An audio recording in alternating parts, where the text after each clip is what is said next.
Have you ever wondered what really makes someone guilty of a crime? Is it just what they did, or also what they were thinking? In law, guilt isn't just about actions, it's about the mind behind those actions. Today, on Lizard World, we're breaking down two essential legal terms every law student must master: mens rea and actus reus, the mental and physical elements of a crime. Let's start with the basics. Every criminal offense typically has two elements: actus reus and mens rea. Actus reus is the Latin for the guilty act, and mens rea Latin for the guilty mind. To prove that someone committed a crime, both elements must usually be present.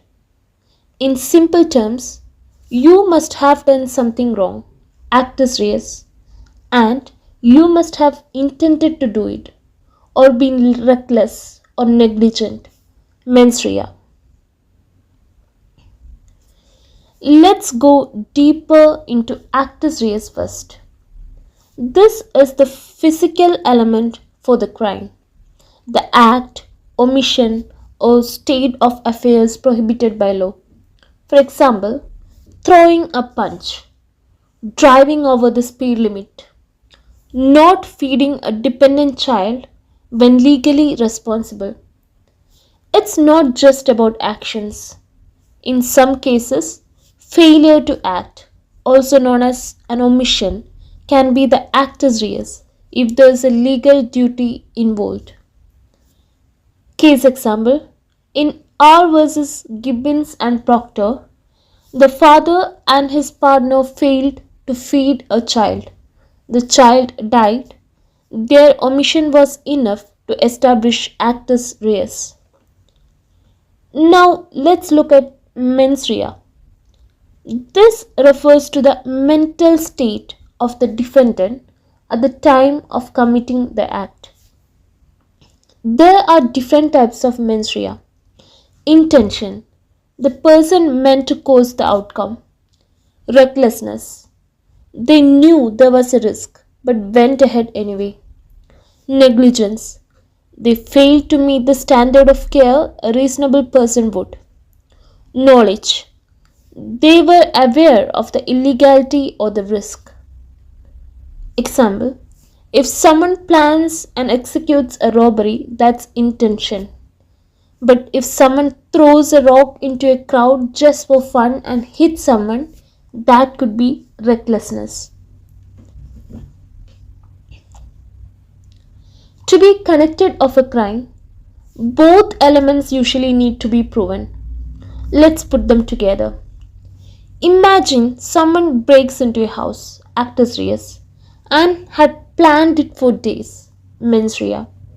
They physically committed the crime and had the intent to do it. This is a textbook case of both elements being satisfied. But now imagine someone accidentally trips and knocks someone down. That's the actus reus, sure. But if it was truly accidental, there's no mens rea. In such a case, the person may not be guilty of assault.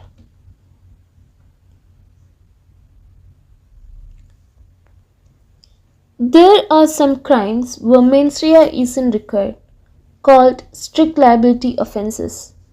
These are often minor offences like traffic violations or environmental breaches. Example: selling alcohol to a minor. Even if the seller thought the buyer was over 18, they can still be held liable. Here the law focuses only on the act, not the intention. Now we will go through a couple of famous cases. R versus Cunningham. The defendant removed a gas meter to steal money. Gas leaked into a neighboring house and harmed someone. He claimed he didn't intend the harm. The court had to consider recklessness under mens rea. It was a case in 1957. Now R versus Mohan, 1976. This case clarified that intention refers to a decision to bring about a consequence, even if the result was in the defendant's main aim. These cases show how courts interpret the defendant's mind, not just their actions. Let's recap. What is actus reus? It's what you did. Mens rea, what you were thinking or aware of. Most crimes need both.